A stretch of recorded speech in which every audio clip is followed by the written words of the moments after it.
Resident Evil 5 was released in 2009 for the Xbox 360 and PlayStation 3. While the game is actually the 7th main installment in the series, it is primarily a sequel to Resident Evil 4 in its gameplay and control. Resident Evil 4 saw many releases over the years, making it one of the most easily accessible games in history. One release that stands out over the others is the Nintendo Wii version for its implementation of infrared cursor aiming motion controls. This function is solely unique to the Wii version, making it a lot of people's preferred version of the game, myself included, despite future releases offering higher resolution textures and higher frame rates. Like I said before, Resident Evil 5 is a direct sequel to Resident Evil 4 and uses that game as the base for this one. You put Resident Evil 4 and 5 side by side and they're nearly identical. Resident Evil 5 offers various control options, one of which is identical to how Resident Evil 4 handled. This should give you an idea of just how similar these two games play. With all of this in mind, and considering how many people enjoy Resident Evil 4 on the Wii, it's only natural to assume a similar cursor motion control aiming would be an option for Resident Evil 5. Alas, a perfect implementation has yet to surface. However, various methods are on offer. As of the making of this video, there are 3 ways to experience Resident Evil 5 with motion control aiming, 2 of which are in the vein of RE4 Wii. Those ways being RE5 Gold Edition on PS3, the PC version configured to work with the Wii remote, and the Nintendo Switch version. Now, I don't own the Switch version, and I don't plan to pay $30 for a 10-year-old game that doesn't run well on the hardware it was ported to. And considering the gyro aiming is based on the laser pointer, I can't imagine it being very intuitive at all. In this video, we'll be discussing the PS3 Gold Edition and the PC version with the Wiimote. Let's start with the PS3 version, as it's the most obvious. The Gold Edition of RE5 on PS3 allowed the use of the PlayStation Move and navigation controller, very similar to the Wiimote and nunchuck combo. At a glance, it seems very much identical to RE4 Wii. However, it's important to understand how RE4 Wii and RE5 Gold handles their cursor aiming and how it affects gameplay. I won't go into button functions and movement control with RE5 Gold, as all features are accounted for and nothing's lost. This will end up being a point of contention when we get to the PC version. All I'll say here is that when using the Move controller, you cannot use the strafe controls that are usable with a standard controller, meaning you're stuck with tank controls. And you cannot influence the camera as the Move navigation combo only allows for one analog stick. Seeing as this is exactly like RE4 Wii, I don't see this as much of an issue. Now it's time to talk about the cursor aim. RE4 Wii solely uses the infrared sensor in the Wiimote and the sensor bar. This implementation is simple, yet really reliable and allows for quick and accurate movement, with no calibration being required. You just pick it up and play it. Simple and intuitive. The PS Move utilizes the PlayStation 3 camera and the glowing ball to track positioning, and the gyroscope and the Move controller to track movement. While the Move can be more accurate than the Wiimote when it comes to gesture movement thanks to the Move's gyroscope, when moving a cursor, it's not perfect and workarounds are necessary. Because the PS3 camera can only track the relative positioning of the glowing ball, there's no defined boundary or reference point for the cursor, unlike RE4 Wii with the sensor bar. So the cursor only appears when you aim down a weapon, and it always appears center on the screen when you do, so be sure your arm is in a comfortable position before aiming. The game allows for several sensitivity options for the cursor and moving the camera with the analog stick, so feel free to experiment until you find what's most comfortable for you. It's going to feel weird when you first use it, as an infrared cursor and a gyro cursor feel inherently different. Infrared is just so much more quick and responsive, while gyro on PS3 has a small amount of delay, and the cursor can be a little jittery. But when you get the hang of it, the PS Move is rather comfortable and gets the job done well enough. Because RE5 Gold includes waggling the Move controller for various QuickTime events, it's going to get a little desynced. It'll even get desynced when playing normally for extended periods of time, which is why they include a quick calibration button in case cursor movements get too wild. Simply point the Move controller towards the camera in a horizontal position and pressing the select button. I recommend getting used to this as your play experience will improve immensely. You might think this all seems like too much trouble seeing how simple RE4 Wii is to pick up and play, but considering the technology Capcom had to work with in order to achieve these functions, it works perfectly fine. The PS3 version of Umbrella and Darkside Chronicles offer a different way of implementing and calibrating a cursor. All you have to do is point to and recognize 2 corners of your display with the Move controller, and the game will use that data to create and simulate a boundary for the cursor. This allows for the cursor to always be on the screen with little sacrifice, even with very sporadic movements. The only issue is that you can't move around too much as the simulated cursor boundary relies on your stationary position, unlike RE5 Gold. Really, the most trouble you'll have with the Move controller is regarding the PS3 version itself. While the 360 version runs at a stable 30 frames per second, the PS3 version runs at 30, with various dips in many areas. I won't talk about visuals as I feel this game holds up on its older hardware well enough. It's only the performance of the PS3 version that ends up being bothersome, though I can't call it a game breaker as it plays well enough with the standard controller and the move. So that's RE5 Gold on PS3. While it may be the version for you if you're looking for a proper developer implementation of these controls, keep in mind the various caveats that I've explained. After playing RE4 Wii for so long, picking up RE5 Gold was really weird and took a long time to get used to. But I'll say now that I do find the move controls to be a more fun experience than a traditional controller, regardless of which version of RE5 you play. Not even from the increase in aiming accuracy, but merely from the engagement motion controls provide. However, the caveats of the move controller still made me wish a Wii remote style solution existed for RE5. And luckily one is possible. Now it's time to talk about playing RE5 on PC with a Wiimote. The first conundrum for us in order to get a Wiimote working on RE5 is getting a Wiimote to work on PC. I'll preface now and say that you are going to need an original Wiimote, one without Wii Motion Plus, as I have not been able to get a Wii Motion Plus controller to connect with my computer.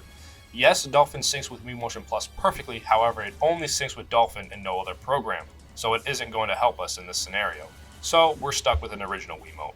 Firstly, you'll need a Bluetooth adapter for your computer. Then you'll need to go to your Bluetooth icon on your desktop and click Join Personal Network. Click Add a Device and then press and hold the 1 and 2 buttons on the Wiimote. After some time, and it may take a few tries, the Wiimote will connect and register as an input device, then as Nintendo RVL CNT01. Now we need a way to translate Wiimote commands as keyboard and mouse inputs, most importantly of which is getting a Wiimote infrared sensor to act as a mouse. The only program I'm aware that can do this is Glovepie. You can easily find Glovepie on the internet and quickly install it on your computer. Then you'll need to create a script which transcribes Wiimote inputs into keyboard and mouse inputs. I'll post my script in the description and showcase it in this video. The thing with RE5 on PC is that it offers a control option for keyboard and mouse called cursor aiming. Cursor aiming just so happens to function more or less exactly like RE4 Wii. So now the solution is simply to make the Wiimote IR sensor function like a mouse. Glovepie can do this with the right scripts. Here is my script that I used and works best for me. Now our Wiimote controls the mouse. The reason why my IR script is like this is because while several other IR scripts are on offer, this one yields the most consistent results. The reason being is because Resident Evil 5 forces a form of mouse acceleration to smooth mouse movements when aiming. Since the menus of Resident Evil 5 don't use it, this will result in conflicting mouse movements. Every other IR script I used won't cooperate because of this. The IR script I use uses specific IR data that allows us to ignore this mouse acceleration nonsense. The only thing to keep in mind is you don't want to tilt the Wiimote too much when playing, otherwise the cursor and mouse will move in directions you don't want to. After plugging in a nunchuck in the Wiimote and booting up Resident Evil 5, it should look like this. Before we talk about the cursor, I will need to discuss the buttons and movement. The Wiimote and nunchuck do not contain enough buttons to perform all functions in this game, so some had to be sacrificed. I tried to map the buttons to play as close to Resident Evil 4 as possible.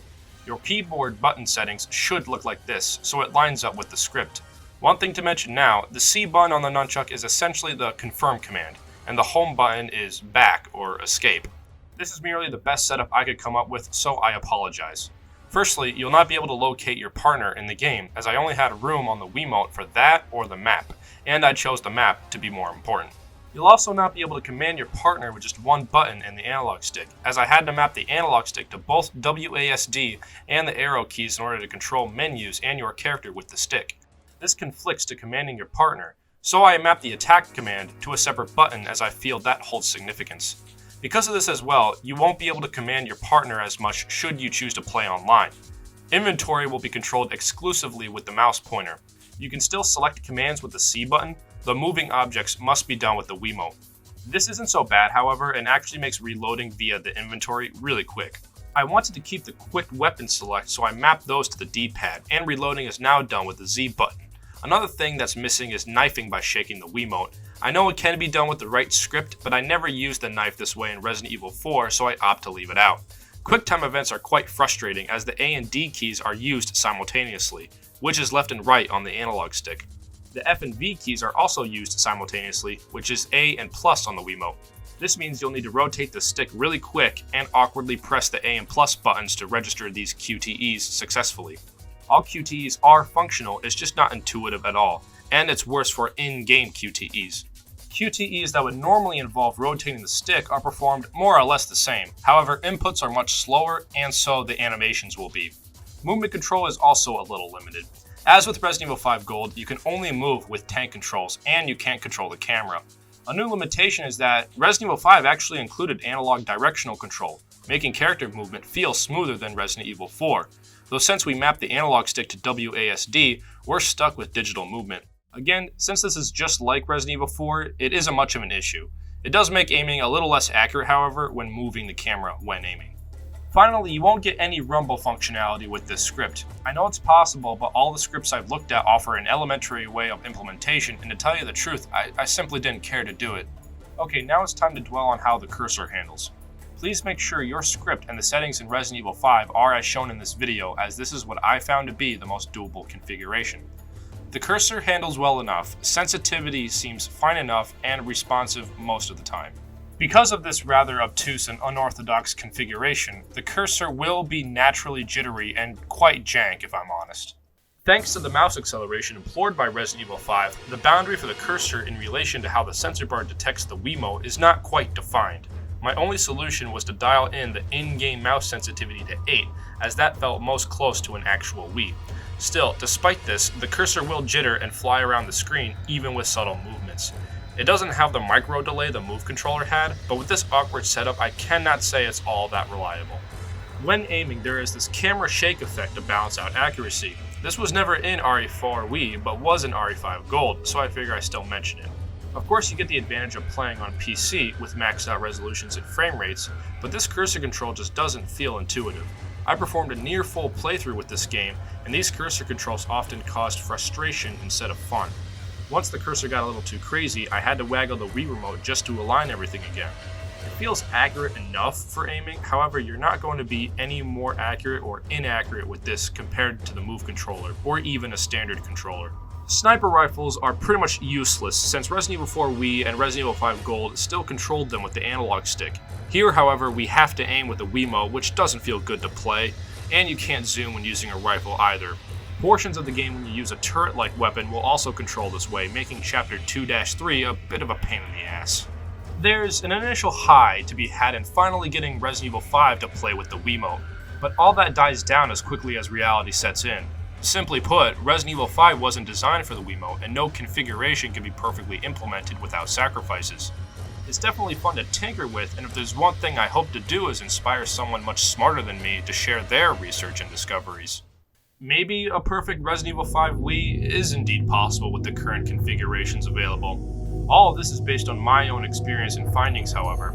Maybe using a Wii Motion Plus controller with an appropriate script would solve all these issues, but I'm afraid I wouldn't know.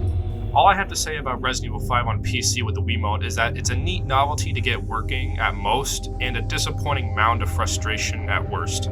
For now, I just stick to Resident Evil 5 Gold, as that actually has professional programming backing it and is way more convenient and reliable than even the most optimized Glovepie scripts and setups. In conclusion, it's still probably for everyone's best interest to keep playing Resident Evil 5 with a normal controller. I'll keep playing it on PS3 with the Move controller just because I'm a sucker for motion controls. I can see cursor aiming controls for Resident Evil 5 to be improved immensely if developers care enough to implement them. The Switch has been shown to handle the cursor on the screen well enough, so I don't know why Capcom didn't opt to use it, instead to just default to the standard laser pointer. If the PS5 is fully backwards compatible with the PS3, then an Xbox One style performance enhancement of RE5 Gold on PS3 would greatly improve the experience.